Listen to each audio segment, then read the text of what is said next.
طيب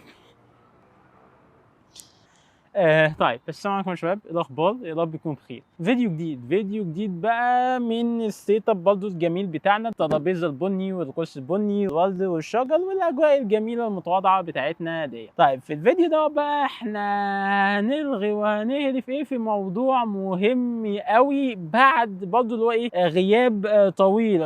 ايه ده؟ انا لسه منزل الفيديو الاسبوع اللي فات. لا، ما هو الموضوع ده بقى يعني مش هيكون ليه علاقه بالطلاب الجميله بتاعتنا بتوع اعدادي، يعني هنريح بقى وهنأجل شويه من الفيديوهات بقى بتاعت الطلبه اللي هي الجديده ديت اللي هي لسه داخله اعدادي، وهنخش بقى في الفيديو ده اللي هو يستهدف الناس بتاعتنا بقى اللي هي خلاص ما شاء الله خلصت اعدادي وداخله دلوقتي على اقسام وتخصص، وبرضه كذلك الناس اللي هي خلصت سوفمول وداخله على تخصصات. حلو. ففي الفيديو ده بقى ايه هنبدا بقى في المواضيع المهمه بتاعتنا اللي هو التخصصات والحوارات دي كلها. بس اللي هو احنا بقى في الفيديو دوت هنلغي بقى وهنهدف ايه بالظبط، اللي هو انا على اساس ايه اختار التخصص بتاعي، على اساس ايه احدد اهدافي، اللي هو انا هختار الاربع والخمس سنين الطحن الجايين دولت انا هختارهم على اساس ايه، حياتي فيهم دي اختارها ازاي. ففي الفيديو ده احنا هنتكلم في الموضوع ده، وبرضه في الفيديو ده هنجاوب بقى على اسئله كتير. يعني معروف ان الطالب بعد ما بيخلص اللي هو اعدادي وبتطلع النتيجه وكده، فاللي هو بقى بيسال بقى ليه، لان هو عايز يعرف بقى طب ماذا بعد.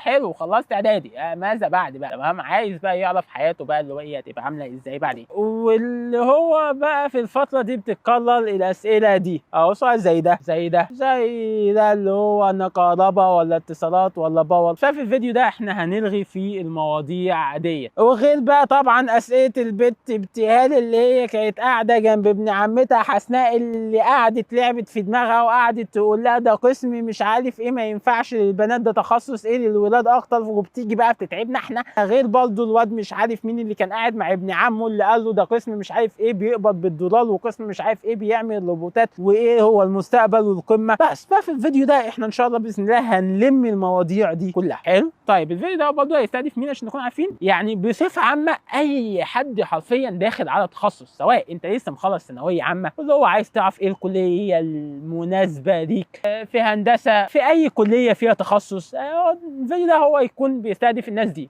بالاضافه بقى طبعا للناس بتاعتنا اللي هو طلابنا الجمال اللي هم بتوع هندسه، الناس دي بالاخص اللي احنا هنستهدفها في الفيديو ده. ايه بقى عناوين المواضيع اللي احنا هنلغي فيها برضه عشان تكون يعني ماشي معانا كده بالترتيب؟ هنخش باول حاجه كالعاده اللي هي الخلاصه. حلو، هنخش كده في الخلاصه كده في السريع، وبعدين بقى هنلغي في التاتا بوينت الاساسيين اللي احنا على اساسهم بنقدر نحدد اهدافنا. ايه التاتا بوينت بقى دول اللي احنا على اساسهم بنحدد بقى حياتنا ودنيتنا بعدين؟ اول بوينت اللي هو تحديد هدفك من الناحيه العلميه، تاني بوينت من الناحيه العمليه، تالت بوينت مش عارف الصراحه انا قلت ثلاثه ليه المفروض اتنين بس يعني خلينا نقول نفسيه. تمام، تالت بوينت اللي هو من الناحيه النفسيه. حلو، ان شاء الله هنفكر لها كيف كام حلو هنقوله فيه.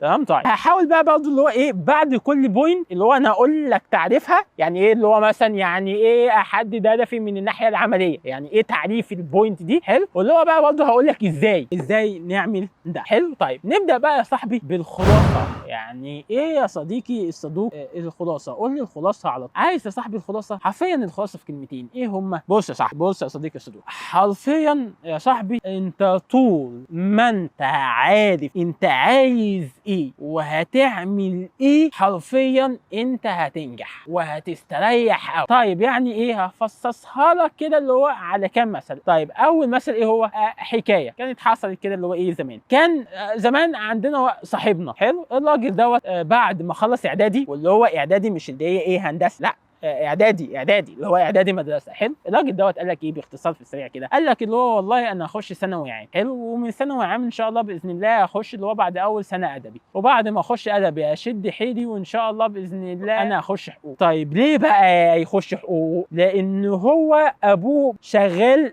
في النيابه، وعنده مش عارف ايه جوز خالته شغال مستشار. تمام، بسم الله ما شاء الله. فخلاص هو قال لك اللي هو انا هخش حقوق وان شاء الله باذن الله اشد حيلي في الاربع سنين سنين بتوع حقوق ولا 3 سنين مش فاكر، هي الكليات ديت من كام سنه؟ من 4 سنين. 4 سنين. اخش اشد حيلي في ال4 سنين حلو، اللي هو بسم الله ما شاء الله شد حيله وكل حاجه، والباشا بسم الله ما شاء الله يبارك له ويحفظه من العين اتخرج بامتياز مع مرتبه الشهر بس. فيا باشا خلاص اصبح سهل ان هو يتعين في النيابه بجانب واسطه ومساعده مثلا والده حلو، وبس خلاص بقى هو هنا حط بقى ايه برضه رجله زي على اول الطريق من الناحيه بقى العمليه. اشتغل في النيابه شويه شويه، بعد كده قعد يترقى بقى الباشا دلوقتي في الرايحه في الجايه بنقول له يا سعاده المستشار. تمام. طيب واحد زي كده بسم الله ما شاء الله نجح، واحد زي كده شوف هو دلوقتي بيقبض كام، واحد زي كده شوف كام مليون مهندس بدكتور اللي هم كليات القمه دولت بيحتاجوا له حلو. واحد زي كده يا باشا يحط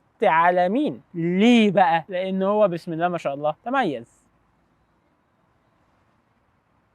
طيب بس يا باشا هو كان عارف هو عايز ايه، وايه المكان اللي هو هيقدر يوصل له بالصوره، اللي هو ايه الطريق الممهد ليه، واخد خلاص الطريق ده الطريق ليه وكده، وهو بقى ايه بدا يرسم عليه اهدافه وطموحاته، وبدا بقى ايه يسلك بقى واللي هو ايه ياخد الطريق ده لحد ما بسم الله ما شاء الله وصل. تمام. طيب زي بتاع حقوق دوت كان في واحد اللي هو تجاره، دخل تجاره ما ركنش بقى بعد ما دخل تجاره في القهاوي وقال لك انا هعمل ايه بالشهاده دي، لا هو دخل تجاره ذاكر برضه في الكليه، اتخرج برضه بتقدير كويس، اخد الكورسات بتاعته اللي تؤهله ان هو يشتغل في المجال ده، ودلوقتي قاعد يا باشا في السي اي بي بيقبض بالدولار، اللي انت خلي بالك عايز برضه تخش الدراسات ولا مش عارف قسم ايه برضه علشان تقبض بيه. تمام. من تجاره اهوت ومن ادبي ولا ما اعرفش من علمي ايه، دخل برضه بيقبض بالدولار. تمام. بس فده اللي انا عايز اقوله لك يا صاحبي، اعرف انت عايز ايه، ابدا حط لك طريق كده، شوف ايه المجال او ايه الحته اللي انت تقدر توصل لها بسهوله، شوف الناس اللي حواليك وتقدر الناس اللي حواليك دي تساعدك في ايه، والدك، عمتك، جوز خالتك، جوز مامتك، شوف يا صاحبي مين اللي ممكن يساعدك وامشي معاه. ليه؟ لان انت لوحدك هيبقى صعب ان انت توصل. تمام. طيب مثال كده اخير وردا برضو على سؤال من الاسئله اللي انا وريتها لك دي،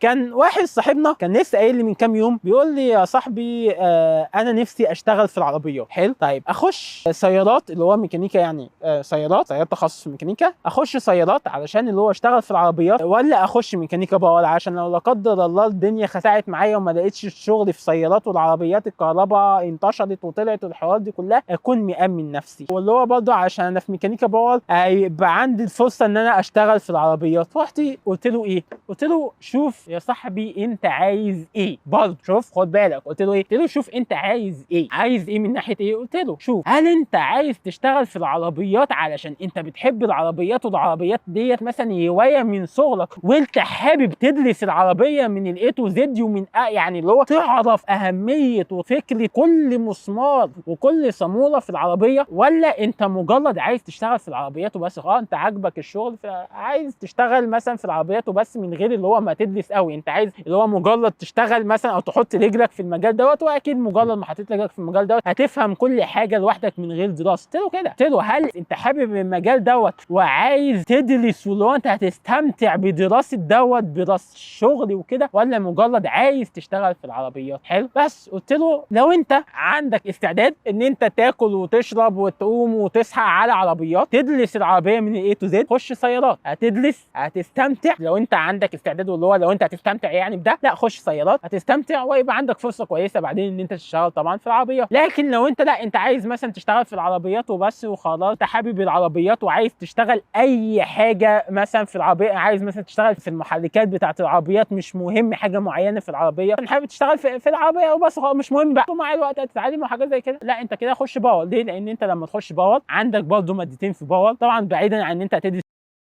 يعني العربيه ومقاومه عربيه للهواء والحوارات دي كلها، برضه عندك مادتين في باور، ماده كومباشن وماده ثانيه انترنال بقى كومباشن انجنز بقى اللي هو محركات دي بقى بتاعت العربيه بقى. تمام. كل محركات الديزل هي في الماده دي، انت هتاخد محركات الديزل اللي هي بتاعت العربيات بقى والحوارات دي كلها، اللي هو انت يعني عايز حاجه في الخفيف كده كدراسه وتقدر منها برضه تحقق احلامك وتشتغل في عربيات، لا خش باور. فاللي هو يعني ملخص الموضوع ده كان ايه؟ لا شوف انت عايز ايه، اللي هو الحمد لله يعني الحمد لله شكرا من عند ربنا، الواد بعد ما سمع الكلام دوت لقيته طبعا مسجات وساعات الشغل والبتاع. ده انا قعدت الغي مع دكاتره ومحدش اداني حاجه، لان يا صاحبي في ناس كتير مش بتبقى عندها يعني مش بتوصل لك الفكره صح، وللاسف انت احيانا بتسمع منها. تمام؟ فصدقني ملخص الفيديو ده كله في شوف انت عايز ايه، او اعرف انت عايز ايه بالظبط. تمام؟ عرفت انت عايز ايه، صدقني هتنجح وهتتميز وهتقبض بالدولار. برضو على سبيل المثال واخر بقى مثال عشان نبدا بقى في الثلاثه بوينتس بتوعنا عشان وقت الفيديو.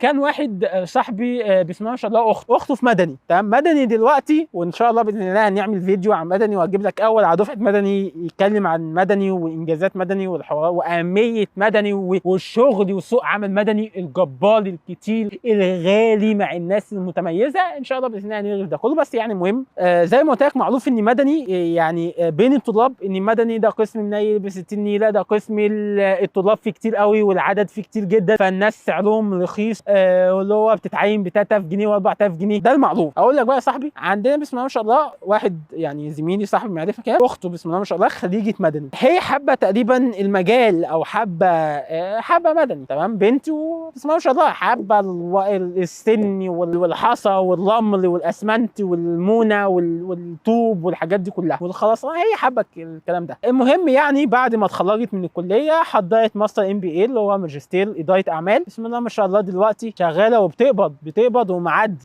تمام؟ ال 20 وال 30 وال 40. ليه؟ تميزت يا صاحبي. فانت يا صاحبي هتتميز، خلاص هتتميز في مجالك، في الحته اللي انت فيها ايا كانت ايه هي. يعني ما تنساش اللي هو ايه قصه صاحبي اللي في حقوق واللي في تجاره واللي في CIB والحوارات دي كلها. ما تنساش برضو قصه صاحبتنا اللي في مدني. فانت هتتميز في اي مكان مهما كان ايه هو، هتوصل وهتعدي وهتقبض بقى بالدولارات وهتطلع الفضاءات والفيلل بقى والحاجات دي كلها. حلو؟ بس كده عشان ايه ما نطولش في الموضوع ده. حلو؟ بس فهي دي كده الخلاصه حرفيا في تلت ساعه.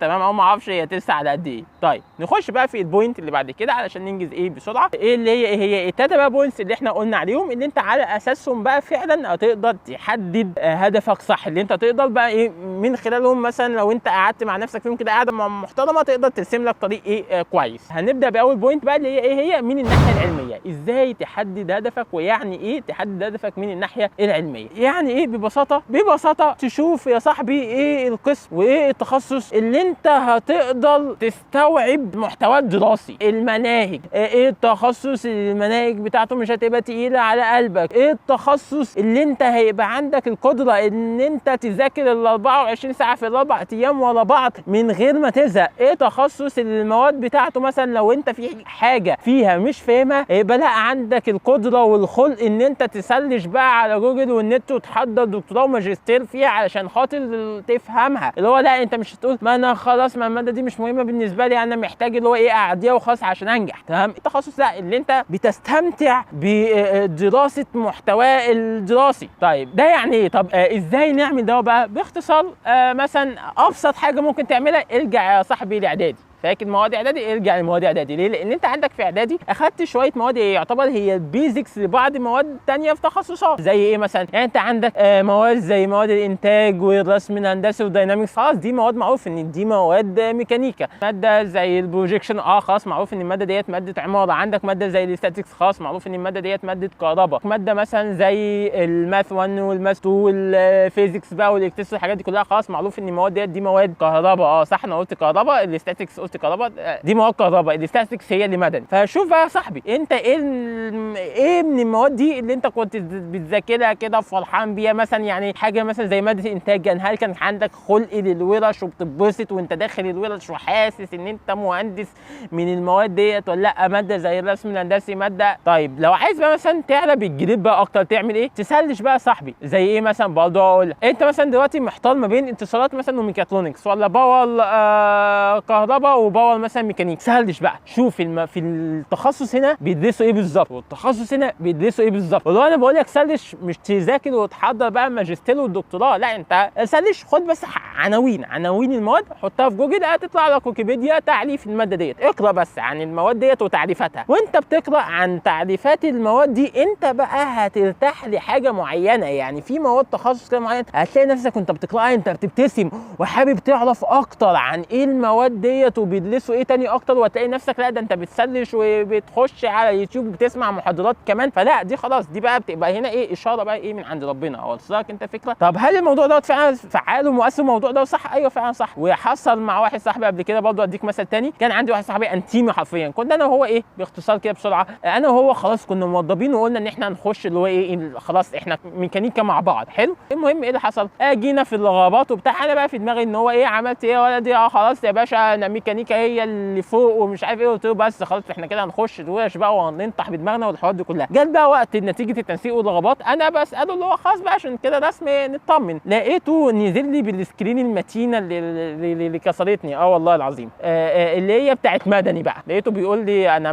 مدني ليه يا ابني ايه اللي حصل؟ طبعا هو قاعد مخبي عليا شويه وبتاع. بعد كده بقى عرفت بعدين بقى قال لي ايه، قال لي ان انا سلشت يا صاحبي، سلشت ودخلت شفت اول محاضره مش عارف ماده الرسم الهندسي، قصدي ماده الرسم الميكانيكي وكده، فلقى ان الناس ديت ايه هم 3 ساعات عمالين بيدرسوا في طريقه رسم المسمار والصاموله، وفي ماده ثانيه في سنه ثانيه يعني في ميكانيكا عمالين 3 محاضرات بيدرسوا برضه في المسمار والصاموله والاحمال اللي عليهم، واللي هو مش عارف الحمل بتاع اللي هو ايه الربط، علشان وانت بتربط مثلا ما تقلطش جامد فالمسمار يتكسر منك. فالواد اللي هو حبه عيني اتعقد، قال لك يا صاحبي انا مش هقدر، انا ما عنديش خلق، هو مش هيقدر على الكلام دوت، ودي ناس معقده بتاعت ميكانيكا ومش عارف ايه والحوارات دي كلها. فراح مدني، واكيد بقى هو لما راح مدني اكيد برضه سلش واتفرج على شويه حاجات في مدني، اخد اراء ناس بتاع، لا خلاص عرف ان هو طريقه مدني. غير برضه ان هو كان قال لي ان والده بسم الله ما شاء الله هو قال له لا خش مدني، وانا تقريبا اللي هو يعني يقدر يقف معاه في حاجه زي كده، فخلاص يا باشا فربنا بقى يكرمه ويوفقه. تمام. فلا حاجه زي كده هي بتكون مؤثره جدا. وعلى فكره انا اتكلمت عن البوينت ديت هي في الاول، يعني ليه مش اتكلمت من الناحيه العمليه الاول واتكلمت عن الناحيه العلميه الاول؟ لان طبيعي يا صاحبي ان انت لازم تتعلم، وبعد ما تتعلم بقى وخلاص انت اتعلمت وفهمت تميزت وذاكرت وطلعت من الاوائل، خلاص بقى تشتغل بقى بعدها. ما انت ازاي هتشتغل وهتبقى شاطر عمليا وانت مش ما كنتش شاطر اصلا علميا؟ هو هو خلينا متفقين ان مالهاش علاقه. في ناس مثلا هي بتتعب على نفسها في العلم وكده بس مش بتوفق، بس سبحان الله بتوفق عمليا. بس اللي هو لا هو علميا هو في مكان الصح، هو كان مثلا اللي هو ايه فاهم محتوى الماده وفاهم الدنيا وحابب وداخل القسم بمزاجه وكل حاجه وعارف هو هيعمل ايه، بس مثلا ما كانش بيذاكر كل حاجه، بس مثلا ما كانش بيوفق مثلا في الدرجات. لكن بسم الله ما شاء الله لما دخل لما خلص بسم الله ما شاء الله ربنا كرمه سافر واشتغل وفي اماكن كويسه والحوارات دي كلها. تمام. بس لا انت طبعا لازم برضه علشان اصلا تقدر تتخرج فانت لازم تكون في مكان انت حابه. تمام. فاللي هو صاحبي ما ينفعش اللي هو انا مثلا لا انا حابب اكون مش عارف في قسم ايه، ده قسم ايه بيقبض بالدولارات، ده مش عارف ايه، وانت اصلا ما بتطيقش المواد دي. اللي هو انت لو دخلت التخصص ده هتقعد فيه بال10 سنين ولا 14 سنه لحد لما تترفد. انت وصلك الفكره؟ فدي كده اول بوينت وقلت لك ازاي تعملها. تاني بوينت بقى اللي هو من الناحيه العمليه، ودي بقى طبيعي اللي انت عايزها، وان شاء الله باذن الله في فيديوهات كتير عن التخصصات وكل قسم وكل تخصص ومجالات عمله والحوارات دي كلها. وبدات فعلا بالتصوير بتاعها، بس والله بقى مشاكل كده كتير بتحصل فيها، بس ان شاء الله باذن الله هتخلص وهنرفعها. يمكن هتكون متاخر بس اكيد قبل اول اسبوع واول اسبوعين من الدراسه، عشان مثلا لو انت غيرت رايك حابب تحول حابب تعمل كده يعني ان شاء الله باذن الله كده اكتر في التخصص وكده. حلو. طيب المهم من الناحيه العمليه بقى، يعني ايه من الناحيه العمليه؟ يعني اللي هو ببساطه يا صاحبي هتشوف ايه المجال او ايه التخصص اللي انت بقى حابب تشتغل فيه. طب ده برضه هتيجي ازاي؟ برضه بالسيرش بقى، ويفضل فيديوهات، ويفضل لو انت ليك معارف او اي حاجه تنزل تريننجز، تنزل الشغل تقف معاهم. ليه؟ لان انت لما تنزل الشغل وتقف معاهم وتشوف فيديوهات كده بعينك مش مجرد كلام، انت شايف دوت بيشتغل كذا وشايف دوت بيشتغل كذا وشايف دوت بيحط ايده مش عارف فين ودوت قاعد على مكتب بيعمل ايه، لكن دوت لا ده بيتعامل مثلا مع عمال ودوت ما اعرفش بيعمل ايه. فانت وانت واقف مكانك كده انت هتحب مثلا انا حابب اكون مكان الراجل ده، انا حابب اكون مكان الراجل ده، انا حابب اكون مثلا مكان البنت دي. يعني لسه حد دلوقتي قايل لي ان هو كان نزل تريننج في غبور طبعا احنا عارفين ان هي شركه عربيات وكده، وهي كانت بنت، فبتقول لك ان انا بنت، هي كبنت يعني طبعا كانت شايفه ان قسم سيارات هو مش مناسب للبنات والحوارات دي كلها، مع ان كان ده طبعا فيستك، بس اللي هو انا بقول لك ان هي كانت شايفه كده. فالمهم بقى ايه في التريننج دوت كان في واحده بنت هي اللي بتشرح لهم، وهي شايفاها وهي واقفه كده مثلا وماليه مركزها فهي بتقول لك انا كنت حابه ان انا اقف مكانها. وصلك الفكره؟ بس فانت فوقك من من الكلام، واللي هو صاحب الله يرضى عنك انا مش بقول لك سلش اللي هو انت تسلش القسم ده بيقبض بدولار ولا لا، التخصص ده بيقبض مش عارف مرتباته قد ايه. يا صاحبي كل المرتبات ضايعه، بس لو تميزت هتعدي قوي، لان انت زيك موجود كتير قوي. تمام، انت مثلا في تجاره في حقوق كم واحد بيخرج من تجاره وحقوق، كم واحد بيخرج من هندسه. حلو، المهندسين الموجودين كتيره، لكن المهندسين المتميزين اللي بيطلبوا مش كتار. حلو، فلا سلش صح، شوف ايه انت حابب مثلا تشتغل في تبريد وتكييف، حابب تشتغل ده بيشتغل في ايه، ده بيعمل ايه، ده بيبقى قاعد على مكتب، ده بيتعامل مع عمال، ده بيبقى خارج في مواقع، لا انت مثلا مش حابب مواقع، حابب تبقى قاعد كده ملزق نفسك، فاهم انت؟ لا هتحب كده ايه مكان معين انت تكون موجود فيه. تمام، سلش صح. وبرده وانت بتسلش شوف بقى برده ايه، علشان حلو ماشي انا عاجبني اشتغل هنا، طب ما انا اعمل ايه بقى عشان اشتغل بقى هنا؟ ما انا لو انا مش عاجبني وخلاص. فانت وانت بتسلش بقى شوف ايه الريكوايرمنتس بتاع كل شغلانه هي هتعجبك انت عشان تشتغل هنا، مطلوب منك ايه مثلا. في شغلانه معينه ده انت مطلوب منك لغه والماني وانجلش ومش عارف ايه والكلام ده كله، فانت شوف بقى انت هتقدر، هيبقى عندك القدره برضو ان انت تستوفي او تعمل الحاجات ديت علشان تقدر بقى تسافر وتشتغل ولا لا. تمام، بس دي كده يعتبر حرفيا دي تاني بوينت. تالت بوينت النفسيه بقى يا صاحبي. شوف انت هتبقى فرحان ومزقطط وفين بقى ايه باختصار، والله يرضى عليك بلاش اللي هو مش عارف ده انا داخل قسم ايه عشان اللي هو ايلينا مش عارف ايه موجوده فيه، واللي بتقول لك انا داخل مش عارف قسم ايه علشان بلاش الحاجات دي، الله يرضى عليك. بلاش العيال المنيله ب 60 نيله اللي بتقول لك انا هخش هي ضايعه وداخل عماله تقضيها، فيا صاحبي بلاش، لاني بس كده خلاص شكلك بيبقى وحش قوي وبيبقى باين عليك انك نيتن ومعفن وملزق قوي، فبلاش عشان ما تخرجش تقول ده ضهري اتقطم وقعدت 5 سنين دراسه وبعمل وما لقيتش شغل. لا يا صاحبي انت مش 5 سنين عمال بتدرس، انت 5 سنين كنت قاعد جنب مش عارف مين ومين بتخلص لها مشاريع وانت سايب مشاريع عشان نكون عارفين ومتفقين مع بعض من الاول. تمام، بس كده ده تقريبا اللي انا كنت عايز اقوله، ما افتكرش ان في حاجه تانية كنت عايز اقولها. فانت بقى ان شاء الله باذن الله بالكلام ده حرفيا اقعد مع نفسك قاعده كويسه وابدا بقى ايه ارسم لك بقى ايه طريق كويس، اللي هو اعمل سيرشاتك صح، ارجع بالزمن ورا الاعدادي ومش عارف ايه والكلام ده كله، شوف مين في اهلك ممكن يساعدك ويقدر يساعدك فيه، وحط بقى ايه طريق صح كده حلو من البدايه للنهايه، اللي هو انا ان شاء الله باذن الله هخش في التخصص ده علشان في الاخر اشتغل في الشركه الفلانيه دي او اسافر منطقه كذا، ودوت هيحصل ازاي؟ عن طريق 1 2 3 4 5 6 7. انت ارسم طريق، هتبقى عارف انت في كل لحظه وفي كل خطوه انت هتعمل ايه. تمام، صدقني عملت ده، صدقني والله هتوصل. ممكن تقع في السكه كذا مره وبتاع، بس لا انت يا باشا انت في طريق، مش تايه في ميدان، انت في طريق. عطل العربيه عطلت منك، مطب اكلته مش عارف ايه وقعت على وشك، لا هتقوم يا باشا وتوصل خلاص للوجهه او للطريق بتاعك. تمام، لكن قاعد في ميدان تايه، الناس هتخبط بقى في الزحمه بقى والصينيه واللي رايح واللي جاي والناس اللي بتعدي وانت مش عارف تعدي والحوارات دي كلها. تمام، بس احنا تقريبا كده وصلنا لنهايه الفيديو عشان الدنيا ليلت، ويعلم ربنا الفيديو دوت ما يغركش ان انا لابس نصف القميص، لان الفيديو ده انا مصوره تقريبا على 3 مرات، كل مره كنت بستنى فيها القميص دوت لما ينشف علشان مش عايز كل مره اظهر كده بحاجه مختلفه. فصاحبي شوف انا بتعب عشان كده ايه، وبدلعك بقى وحاجه وبلاستيك، فدلعني يا صاحبي انت كمان بقى ايه، ما تنساش بقى ايه اللي هو السبسكرايب واللايك وزر الجرس والحوارات ايه دي كلها، الفولو على الانستا والفيس والتيك توك عشان هينزل عليه بص حاجات طالش كده ان شاء الله باذن الله، بس الدراسه تبدا وبس خلاص بقى. والسلام عليكم ورحمه الله وبركاته، فتناكم بعافيه.